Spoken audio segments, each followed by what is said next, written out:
Hey, mushroom lovers. Ever thought about growing your own delicious mushrooms right at home?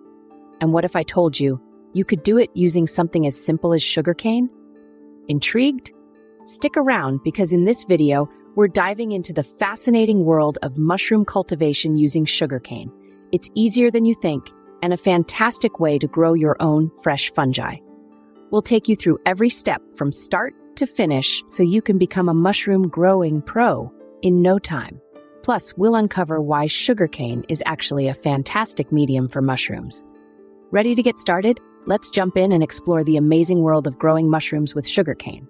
First things first, why sugarcane?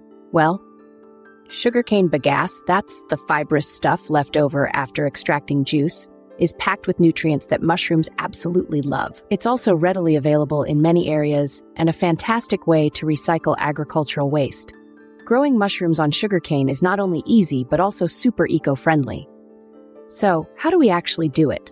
Let's break it down into simple steps. Step 1. Gather your supplies. You'll need a few key things to get started. Of course, sugarcane bagasse, you can often get this from juice vendors or agricultural suppliers.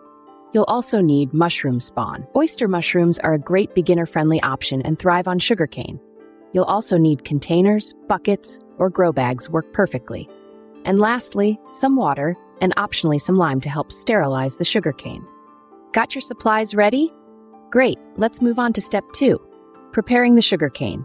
This step is crucial for success. We need to make sure the sugarcane is properly hydrated and sterilized. Start by chopping the sugarcane bagasse into smaller pieces. This makes it easier to handle and pack into your containers. Next, we need to hydrate it.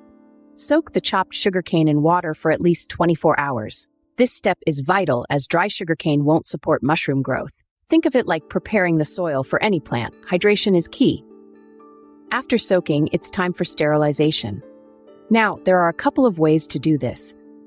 The simplest method for home growers is pasteurization. You can do this by submerging the soaked sugarcane in hot water around 160 to 180 degrees Fahrenheit for about an hour. This will kill off any competing organisms without completely sterilizing it, which is actually beneficial for mushroom growth. Alternatively, you can use lime water. Soak the sugarcane in a solution of lime and water for 24 hours. This also helps to reduce contamination. Once pasteurized or treated with lime, drain the excess water from the sugarcane. You want it moist but not dripping wet. Think of a wrung-out sponge. This is the perfect moisture level. Step 3. Inoculation. Time to introduce the magic. Inoculation is simply the process of mixing your mushroom spawn with the prepared sugarcane. Make sure your workspace is clean to avoid contamination. Layer the sugarcane and mushroom spawn in your containers. A good ratio is about 5 to 10% spawn to sugarcane by weight. So, for every 10 pounds of sugarcane, you'd use about half a pound to a pound of spawn. Mix it all together thoroughly, ensuring the spawn is evenly distributed throughout the sugarcane. Step 4. Incubation, the waiting game. Now comes the slightly less exciting, but equally important part, incubation. Place your inoculated containers in a dark and warm place. Ideally, the temperature should be between 70 to 80 degrees Fahrenheit for oyster mushrooms. Keep the sugarcane moist during incubation. You can mist it lightly if it starts to dry out. During incubation, you'll see white, thread-like growth called mycelium spreading throughout the sugarcane. This is the mushroom's root system colonizing the substrate. This process can take anywhere from 2 to 4 weeks, depending on the temperature and the amount of spawn you used. Be patient. This is where the magic happens. Step 5. Fruiting. Get ready for mushrooms. Once the sugarcane is fully colonized, meaning it's mostly covered in white mycelium, it's time to trigger fruiting. This is where the mushrooms actually start to grow. To initiate fruiting, you need to introduce a few key changes.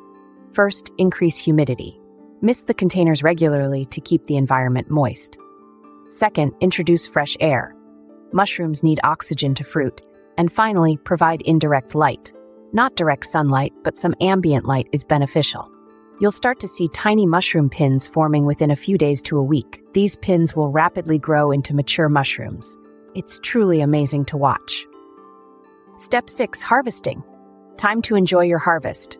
Harvest your mushrooms when the caps are almost fully opened, but before they start to drop spores. Gently twist or cut the mushrooms at the base, and just like that, you've grown your own mushrooms on sugarcane. You can often get multiple flushes of mushrooms from a single batch of sugarcane. After harvesting, rehydrate the sugarcane by misting it again and maintain the fruiting conditions. You should see another flush of mushrooms in a few weeks. And there you have it. Growing mushrooms using sugarcane is a fun, sustainable, and rewarding experience. Why not give it a try?